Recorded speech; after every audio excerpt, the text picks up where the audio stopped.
اعوذ باللہ من الشیطان الرجیم بسم اللہ الرحمن الرحیم اللہم صلی علی محمد وعلی آل محمد کما صلیت علی ابراہیم وعلی آل ابراہیم انک حمید مجید اللہم بارک علی محمد وعلی آل محمد کما بارکت علی ابراہیم وعلی آل ابراہیم انک حمید مجید رب اشرح لی صدری ویسر لی امری واحلل عقدۃ من لسانی یفقہوا قولی ربنا زدنا علما یا مقلب القلوب ثبت قلبی علی دینک آمین۔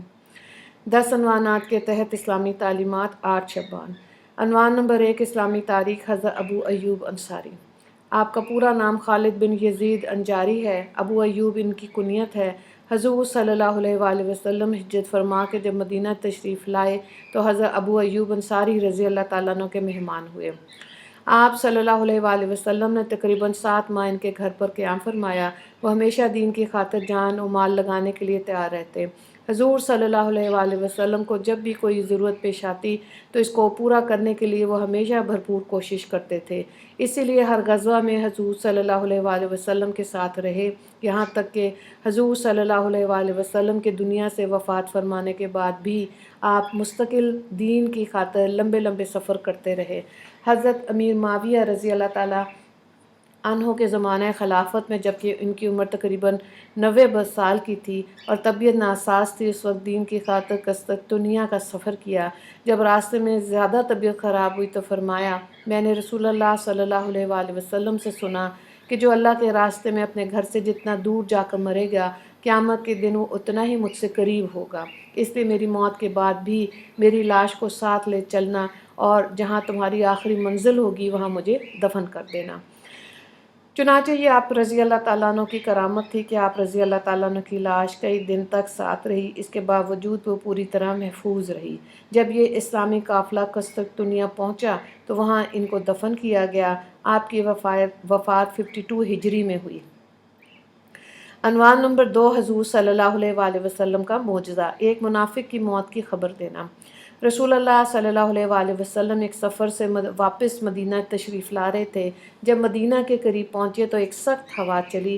اس وقت رسول اللہ صلی اللہ علیہ وآلہ وسلم نے فرمایا، یہ ہوا ایک منافق کی موت کے لیے چلی ہے۔ چنانچہ جب مدینہ پہنچے تو معلوم ہوا کہ ایک بڑا منافق مر گیا۔ مسلم کی روایت ہے، حضرت جابر رضی اللہ تعالیٰ عنہ اس کے راوی ہیں۔ عنوان نمبر 3 ایک فرض کے بارے میں، زکوٰۃ کی فرضیت۔ رسول اللہ صلی اللہ علیہ وآلہ وسلم نے حضرت معاذ بن جبل رضی اللہ تعالیٰ عنہ کو یمن بھیجتے وقت فرمایا، یمن والوں کو بتا دینا کہ اللہ تعالیٰ نے ان پر ان کے مال میں زکوٰۃ فرض کی ہے۔ بخاری کی روایت ابن حضرت عبداللہ بن عباس رضی اللہ تعالیٰ عنہ اس کے راوی ہیں۔ مفہوم یہ ہے کہ اگر کسی کے پاس زکوٰۃ کے برابر مال ہو تو اس میں سے زکوٰۃ ادا کرنا فرض ہے۔ عنوان نمبر 4 ایک سنت کے بارے میں، گھر میں داخل ہونے کی دعا۔ رسول اللہ صلی اللہ علیہ وآلہ وسلم نے فرمایا، جب آدمی اپنے گھر میں داخل ہو تو یہ دعا پڑھے، اللہم انی اسألک خیر المولج و خیر المخرج، بسم اللہ ولجنا و بسم اللہ خرجنا و علی اللہ ربنا توکلنا، پھر گھر والوں کو سلام کرے۔ ابو داؤد کی روایت ہے، حضرت ابو مالک الاشعری رضی اللہ تعالیٰ عنہ اس کے راوی ہیں۔ عنوان نمبر 5 ایک اہم عمل کی فضیلت، اللہ کے نام یاد کرنے پر جنت۔ رسول اللہ صلی اللہ علیہ وآلہ وسلم نے فرمایا، اللہ تعالیٰ کے 99 یعنی 1 نام ہیں، جس شخص نے ان کو یاد کیا وہ جنت میں داخل ہوگا۔ بخاری کی روایت ہے، حضرت ابو ہریرہ رضی اللہ تعالیٰ عنہ اس کے راوی ہیں۔ عنوان نمبر 6 گناہ کے بارے میں، دکھلاوے کے لیے خرچ کرنا۔ قرآن میں اللہ تعالیٰ فرماتا ہے، وہ لوگ بھی اللہ تعالیٰ کو ناپسند ہیں جو اپنے مال صرف لوگوں کو دکھانے کے لیے خرچ کرتے ہیں اور نہ وہ اللہ پر ایمان رکھتے ہیں اور نہ یوم آخرت قیامت کے دن پر، اور جس کا ساتھی شیطان ہو گیا تو سمجھو وہ بہت ہی برا ساتھی ہے۔ سورہ نساء آیت نمبر 38۔ عنوان نمبر 7 دنیا کے بارے میں، نافرمانوں سے نعمتیں چھین لی جاتی ہیں۔ قرآن میں اللہ تعالیٰ فرماتا ہے، وہ نافرمان لوگ کتنے ہی باغ، چشمے، کھیتیاں، اور عمدہ مکانات اور آرام کے سامان جن میں وہ مزہ کیا کرتے تھے سب چھوڑ گئے۔ ہم نے اسی طرح اور ان سب چیزوں کا وارث ایک دوسری قوم کو بنا دیا، پھر ان لوگوں پر نہ تو آسمان رویا اور نہ ہی زمین اور نہ ہی ان کو مہلت دی گئی۔ سورہ دخان آیت نمبر 25 سے 29 تک۔ عنوان نمبر 8، آخرت کے بارے میں، قیامت کے دن زیادہ عمل بھی کم لگے گا۔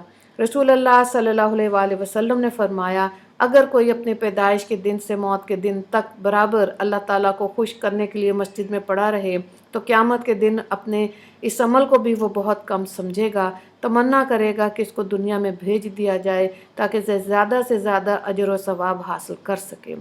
مسند احمد کی حدیث ہے، حضرت عمر بن ابی عمیرہ رضی اللہ تعالیٰ عنہ کے راوی ہیں۔ عنوان نمبر 9، طب نبوی سے علاج، انار سے علاج۔